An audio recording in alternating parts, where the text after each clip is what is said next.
Do major akordun birinci tutuluşu. Do major, do mi sol. Birinci perde ikinci kırış. Birinci perde ikinci kırış. İkinci perde dördüncü kırış. İkinci perde dördüncü kırış. Üçüncü perde de beşinci kırış. Yine do mi sol oluyor şu. Do major akord.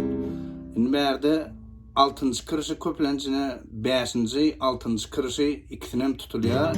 Üçüncü perdeden altıncı kırış hadarki duran yağday mi. Eğer üçüncü perdeni bassak sol nota oluyor.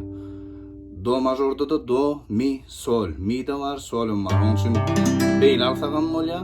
Ama yukarıkın basmanı dine beşinci kırışı beyle bası varsakam oluyor. Yine şu altsan sıdık gitaran kırışlar deyip fikir edin. Aşağıdan yukarılığına ödeyez. Demek birinci perde ikinci kırış, ikinci perde dördüncü kırış, üçüncü perde beşinci kırış. Yine şu do major akord oluyor. Do majorun ikinci tutuluşu. Yine üçüncü perdeden baraya koyacağız. Üçüncü perdeden. Beşinci perdeden ikinci, üçüncü, dördüncü kırışları var. Yine bu ikinci görünüşü do major. Bu da ikinci bir daha tutulum. Do major istem. Tapağı diyor kayıtın altak. Do majorun ikinci tutuluş varyantı. Üçüncü perdeden baraya koyacağız.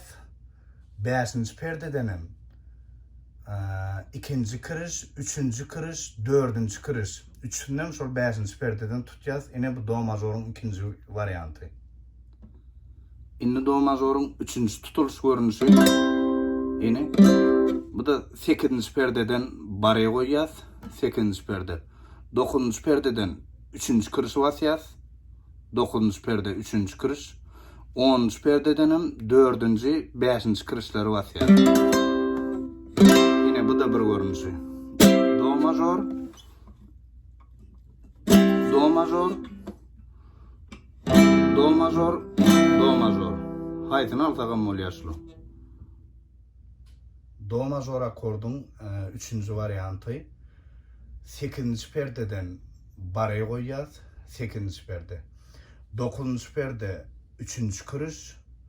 Onuncu perdede dördüncü, beşinci kırış tutacağız. Yine do major akordun üçüncü varyantı.